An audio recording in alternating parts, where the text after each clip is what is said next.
eat them. Instead, she smashed all the fish to pieces, then without hesitation, tossed them all back into the sea. Gripping a sharp stick, she stared at the ocean, as if waiting for something to appear. Sure enough, a small shark, attracted by the scent of blood, soon swam over. The girl took her chance and struck. When she saw that she'd successfully caught the shark, she smiled like a 3-year-old who had just received a toy. However, strangely, after catching the shark, she didn't enjoy the feast. Instead, she waited until nightfall, hung the shark from a tree, and then hid in a sand pit, quietly watching as if trying to lure something bigger. But as time passed, she fell asleep. When she woke up, the shark hanging from the tree was gone. This meant that a dangerous, carnivorous creature really existed on the island. Desperate for survival, the girl began looking for useful supplies. But after walking just a few steps, she was horrified to find half a shark's body washed up on the shore with fresh claw marks on it. The wounds were unlike anything an ordinary animal could cause. To protect herself, she sharpened some sticks and started searching for a place to hide. After a long search, she found a dark tree hole. As she approached the hole, she heard strange noises coming from inside. She crouched down instinctively to get a better look,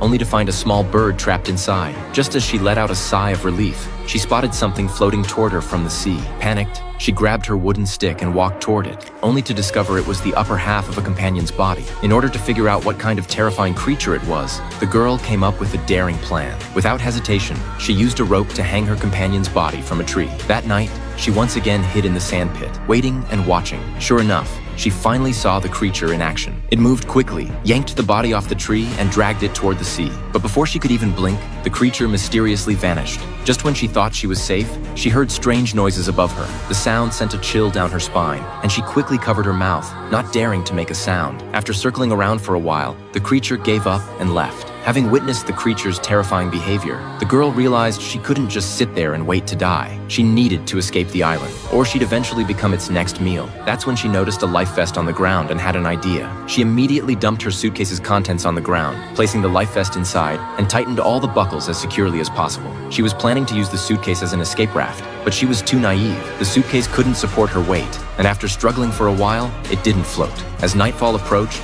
she had no choice but to hide in the same tree hole. But as the night deepened, the worst happened. Luckily, the creature tore at the hole for a while but didn't find her. She managed to narrowly escape. By the next morning, the tree hole was shredded beyond recognition. Realizing the tree hole was no longer safe, she gathered some rags and used rope to make a hammock high in the tree. She thought she would be safe up there, but when night fell again, the sharp-nosed creature still managed to sniff her out. Frightened, she bolted, but the creature appeared in front of her almost instantly and tossed her aside. The girl thought she was done for, but suddenly, the sky rumbled with thunder, scaring the creature away. Worried it would return, she climbed up a big tree and hid for the rest of the night. The next morning, she quickly treated her wounds and began thinking about how to deal with the creature. But as she absent-mindedly looked around, she saw something unbelievable. A small escape